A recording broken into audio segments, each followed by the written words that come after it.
battle of life is a tunnel, not a cave. You gotta keep walking and believe that someday you will see. This battle of life is a tunnel, not a cave. You gotta keep walking and believe that someday you will see.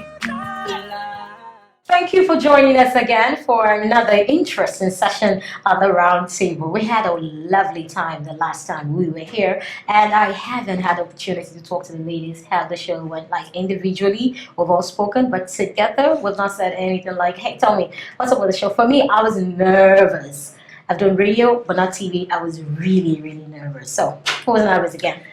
I was. But you do TV. Yeah, no, it's different. The TV I do is just cast the news. You just go there, you have your script, and you just read, and the news is over. But this one was a different kind of TV. You have to interact with these beautiful ladies. You have to listen to someone talking. You have to reply. You have to say your thoughts. You have to think about what you're saying. It entails a lot more than just reading the news. So for me, it was a beautiful experience all the way. I was a bit nervous at the beginning, okay, but after a while, I just got used to the whole thing. I blended and I enjoyed it. I think some of you don't know this, but I actually studied theatre arts, so I've been on TV. But no matter how long you've been on TV, I think you still get nervous. When we're going on stage, we practically have to you've done this 100 times, but you still feel that way. Like I felt like I was seeing my lover for the first time. I had to just do this. After 2 seconds, I looked into Messi's eyes. I gave her the reassurance. Yeah. And Lean was emotional. I was nervous. I was emotional. I'm still nervous today, but it's a little bit better. Okay. You know, I've never been on TV. I've never been on radio. This is my first time. So it's like, you know, you have to be vulnerable. You're letting people come into your life and letting them be able to judge you, you know. So it's kind of nerve-wracking, but it's awesome doing it with 4 women versus doing it on my own. I don't think I could do it by myself, honestly. I have a question in my head for Hawa about being here. Hawa has been in court several times in cases, and I hear she's one fearless lawyer in Kano. People don't want to, especially male lawyers don't like meeting her in court. So what was different about you in court in front of your judge and all of that, defending your clients and doing this? I think the difference is here it's more interactive than if you're before a judge. The feeling is almost the same because you're dealing with people. And then there is nervousness. But for the fact that you're here, you're just interacting, you laugh, you can't do that with God. When you have an opponent that is willing to attack you, no, you don't want to do that. I can imagine your judge face like if you're so lucky to be before a not so friendly judge, you don't have to think it's the same. It is on a different level, but I like it here. Okay. Are we nervous today? Are we nervous? It's better, but a little bit. Normal today. We're like okay today. I have something that'll make you all excited. Okay. Can I share? Sure. Yes. Go ahead. To read. Now, according to the insider, Prince Harry refused to sign a prenuptial agreement, stating he is determined to make his marriage work. Prince Harry is reportedly worth $25 to $45 million, while his soon-to-be wife, Meghan, is worth an estimated $5 million thereabout. They're set to get married this year, 2018, May 19th. The question, ladies, is prenuptial agreements or contracts are not common in Nigeria. True. Yes, we go to school, we read this thing, we know. Why? It's simply because it's applicable there does not mean it's applicable here. We have different cultures. Although prenuptials, yes, some I know of some people that done prenuptials before the actual marriage stuff. I think the reason why it's not that common here is because Nigeria we don't like problem, and prenuptials are enforceable at a court of law. So if you want to do the prenuptial, some girl might just decide, okay, we've done this, so if you're doing something I don't like, well, let's go to court. Before the marriage or something else. So really, it's something that is very, very. That's the reason why it's not very common. It's not very common. Yes, that's one of the reasons it's not very common here. So, and we don't want to go through. Okay, we've done prenuptials. Okay, after the marriage, we have a certificate. Which one do we enforce in case there is problems? And then I think one of the reasons too why it's not so common is because men selfish. Yes, they're selfish. So, When you said this is Africa. Mhm. This is Africa. You We try to to be say polygamous and in nature, you know, when she said okay, the wife could just go okay, you've done this, I want to leave this marriage. I wanted to say, are you saying women will take undue or the women in Nigeria will take undue advantage of that of prenups and then use it to break up every marriage? Well, I don't agree in that that line. I don't think in your point of view. Okay, I think yes, some women in quotes could take undue advantage of it, but better still, like you said, the final thing you said before I cut you short, some men are selfish, especially wealthy men. They don't want, they believe, okay, I hustle this money, I suffer for this money, especially when the man is already made before he marries his wife. I made this money myself. Now, why will you just come overnight and marry you and then you have the right to share everything, or to take everything I have or half of everything I have when we're done? Why? So most of them are like, okay, protective. Even family members won't allow them because the man's mother hears, oh, the man wants to sign something. The woman will jump in. But this agreement depends on what you two decide. If as the man I'm saying, look, I have 100 million naira and I won't give you one, except you have a child for me. If you have a child, I give you 1 million. If anything goes wrong, if you have two, I give you 2 million, whatever. So you sign the agreement. It's as if some of this agreement. I don't know. Will you tell me the legal part of what I'm about to say? Is it possible that some of this agreement states that the woman gets nothing if divorce happens?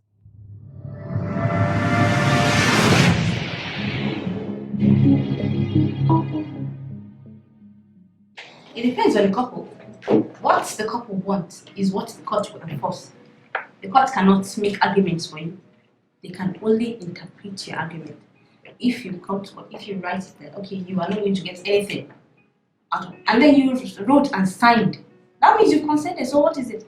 So the court will only enforce that. If there are issues here and there that came up, then you should contest it in court. Yeah, I asked because of what she said. But the thing is, that means that in Nigeria here, I think that is why it's not happening.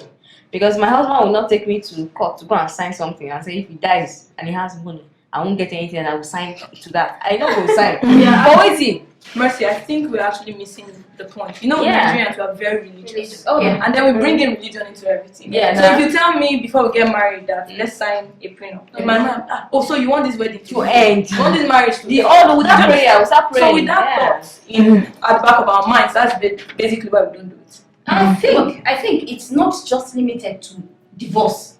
Prenups, yes, prenups are some conditions maybe that would happen within the marriage. Okay. For instance, in Hausa culture and maybe in Islamic culture, it allows it that if a husband signs or maybe says, "I'm not going to do you kishia." Okay, that means I will get a second wife. Exactly. Exactly. Okay. It's my second wife, and then he goes on to do that. And then marries another wife after you.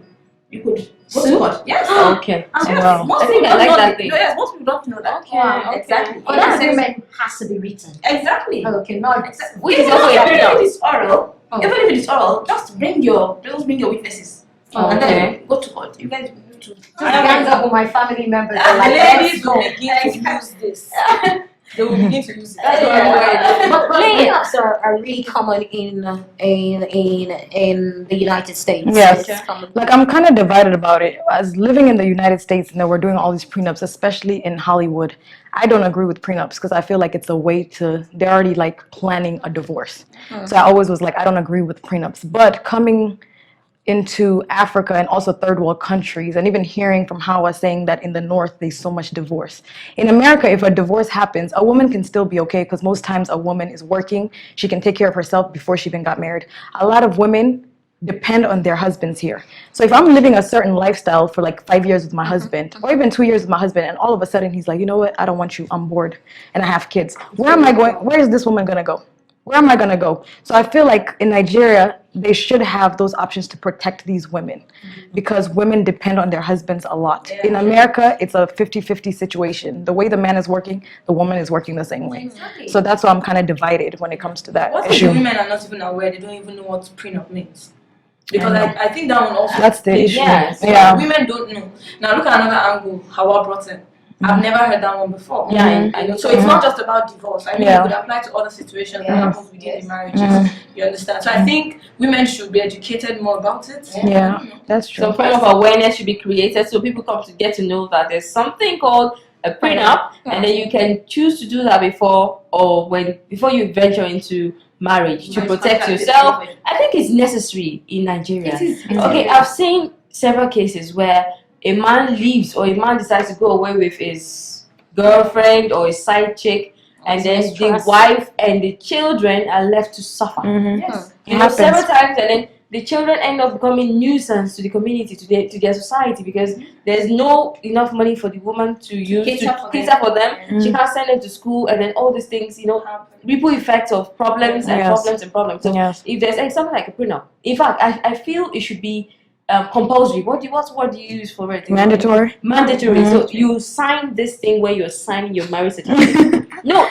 because if Nigerians, if law says it's are based on liberty in Nigeria, lots of people would not agree to do it, and especially the men would not agree to do it. Their family members won't allow them to do it. So it should be compulsory, mandatory that, okay, well, as you're signing your marriage certificate, carry paper. But for now, sign that one too, so that you have both of them. One thing that you mentioned, that you said that you think that they should make it mandatory for a man to sign this, but because we're not there yet and they're not going to make it mandatory, what I feel that should happen, women should weigh their options. Okay. You know, figure out, okay, there's a possibility that this could happen, the pros and cons. What my mom used to teach me when I was younger is this: when your husband gives you an allowance, you save it on the side. Open your own account, just in case something is to happen. You're not going to just be left. I'm sure your husband sometimes even gives you money to go shopping. You go spend the whole money shopping. Why don't you say, I use 10% or use 20%? The rest of the 80%, I will put it on a different account. So that if something is to happen, you're protected. I think I feel like that's your something. idea. And just to add to it, the women too shouldn't be at home and become full housewives. They should get something doing, so they can also add to that saving. But you have some husbands that just want allow to them. be. I won't be that kind of wife. I must work. You can't tell me to be in a house. You have to pay me salary. Who on this table mentioned some wealthy guys can be very something? Yes, I said that. Some wealthy guys can be very, very selfish. Can be very, very selfish. Yes. Well, a research I have here says wealth can make certain people selfish and stingy. We'll be right back with more on that. Still go away.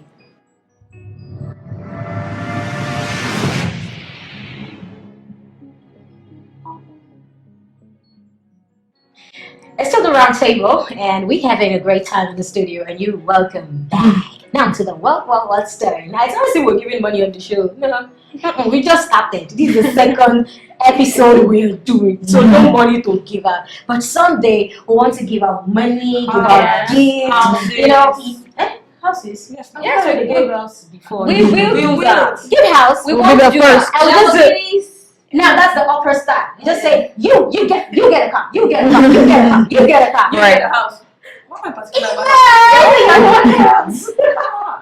All right, now our research says for many people, we think money just gets us happy. You know, that wealth may seem like an unmitigated good. You know, the more of it you have, the better it is. After all, wealth brings all sorts of advantages. You could buy nice shoes, pay for better health care, travel to wherever you want to go to, marry fine women, better still, you know, keep some good men.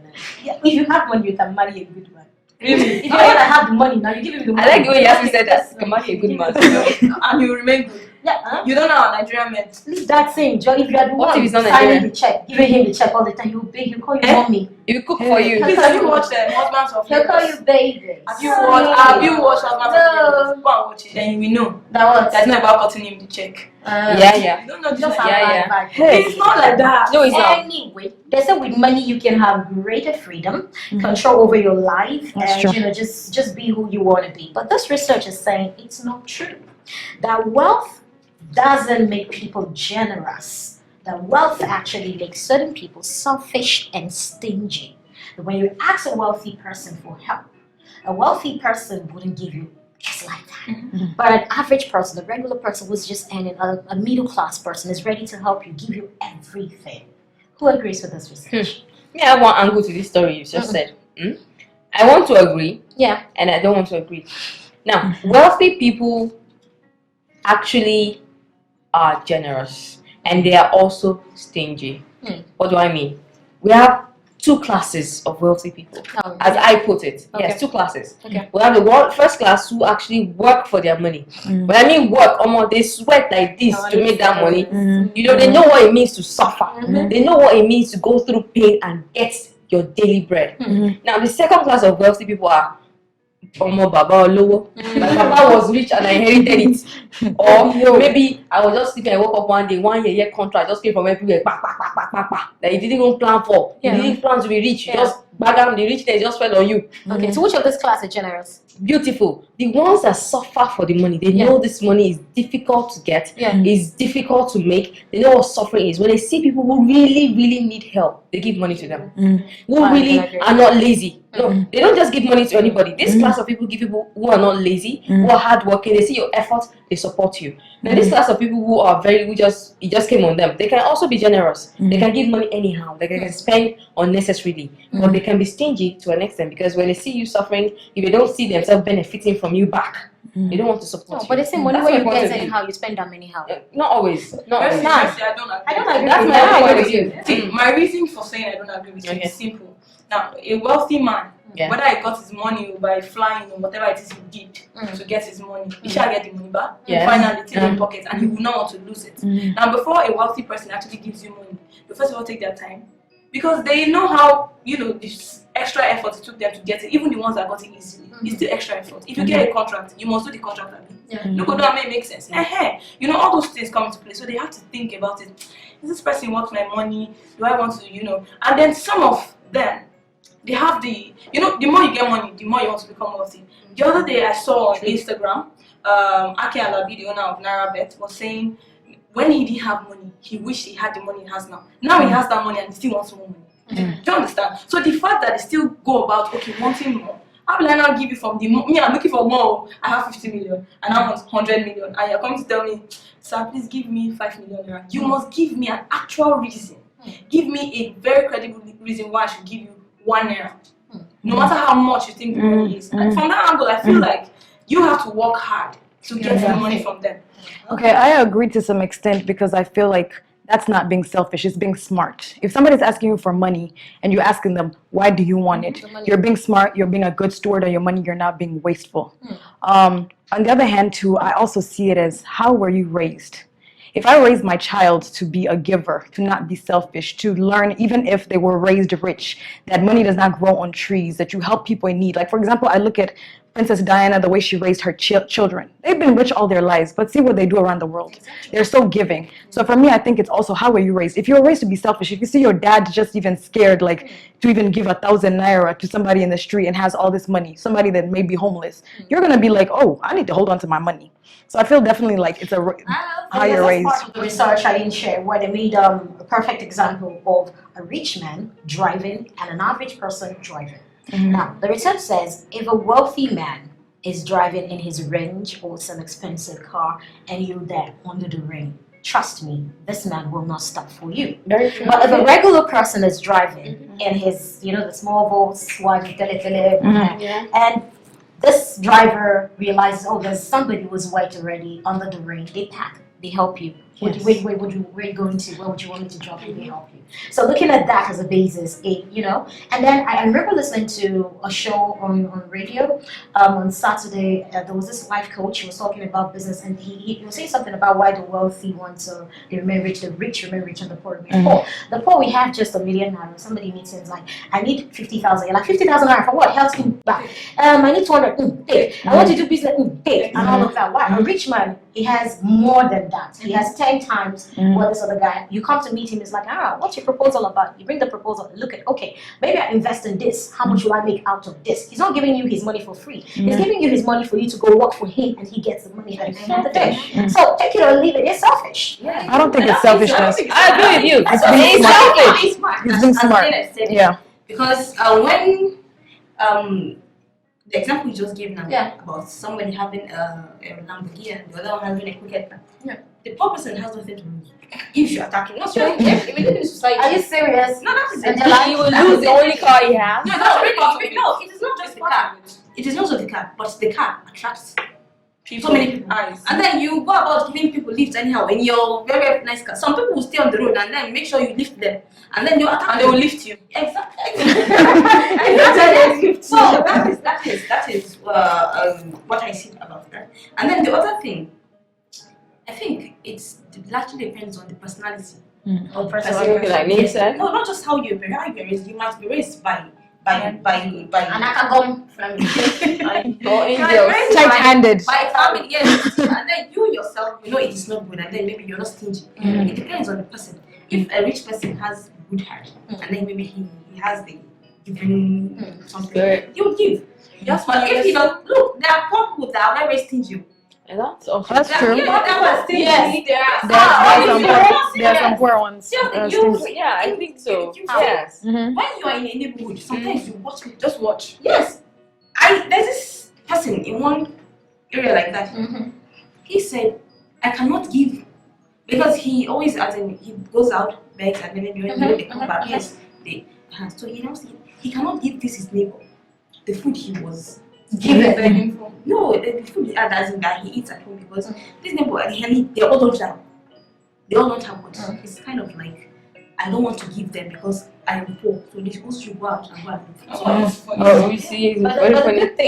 good thing about life is just the same way I can give what I have, and when I don't have I can give. Maybe sometimes the rich people are really, sometimes they could be broke, invested in some business or money, and we say they're stingy and selfish. But this is what I would say before we leave, that it's not about having enough, more than enough to give, but because you've experienced lack, you know what's like when you don't have.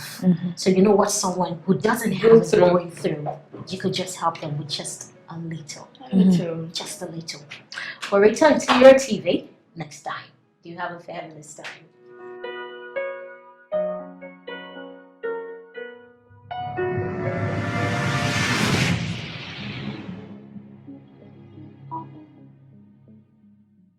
This battle of life is a tunnel, not a cave.